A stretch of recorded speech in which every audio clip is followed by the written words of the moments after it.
चिंच. नमस्कार. आज पुन्हा एकदा तुमच्या सगळ्यांचं स्वागत आहे खादाड मुलगी या आपल्या युट्यूबच्या चॅनलवर. आणि आज पुन्हा एकदा मी तुमच्यासाठी घेऊन आलेली आहे फुल ऑन इझी पीझी रेसिपी. आणि मला माहिती आहे की बऱ्याच जणांची ही रेसिपी किंवा हा पदार्थ खूप जास्त फेवरेट असेल, कारण की मला सुद्धा हा प्रचंड आवडतो. आणि आजच्या डिशचं नाव आहे आंबट वरण.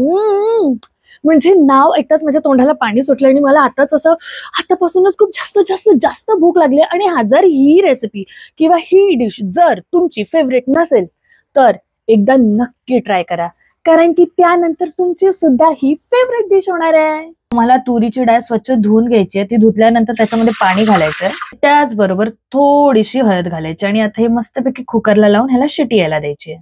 डाळ कुकरला शिजते तोपर्यंत तुम्हाला ठेवायचं आहे पाण्यामध्ये चिंच. आहे 1.5 कांदे, 2 हिरवीगार मिरची आणि थोडीशी जास्त अशी कोथिंबीर, आलं आणि 5 मोठे मोठे लसूण आणि त्याचबरोबर असे 7-8 कढीपत्ता. तोपर्यंत मी हे सगळं कापते आणि कापून झाल्यानंतर तुम्हाला दाखवते. मस्त असा बारीक चिरलेला कांदा, किसलेलं आलं, बारीक चिरलेले लसूण, बारीक चिरलेली कोथिंबीर आणि त्याचबरोबर बारीक बारीक हिरवीगार मिरची आणि रेडीमेड कढीपत्त्याची पानं. हे सगळं आता कापून झालेलं आहे आणि आता आपली खरी रेसिपीला सुरुवात होते आहे. 1 चमचा तूप. तुमच्यावर आहे, तुम्हाला तूप आवडत असेल तर घाला, नाही तर तेलात केलं तरी सुद्धा चालेल. गरम झालं की यामध्ये घाला थोडीशी हिंग, थोडंसं जिरं आणि थोडीशी राई. नंतर आपण ह्याच्यामध्ये ऍड केलेली आहे बारीक चिरलेलं कोथिंबीर, लसूण, कढीपत्ता आणि त्याचबरोबर किसलेलं आलं, गूळ, हळद, लाल मिरची पावडर, मीठ आणि चिंचेचा कोळ.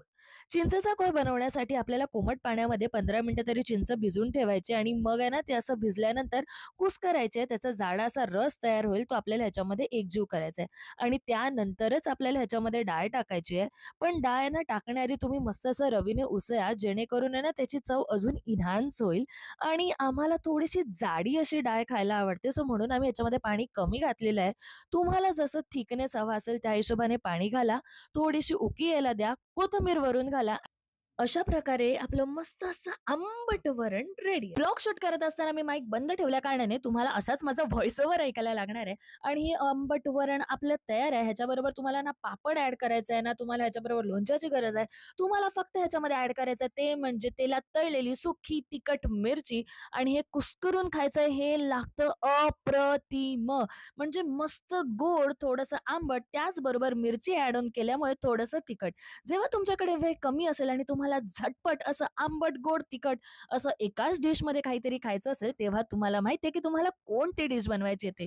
सो पटापट आपल्या चॅनलला सबस्क्राईब करा, ही व्हिडिओ लाईक करा आणि शेअर करा. तोपर्यंत मी एन्जॉय करते.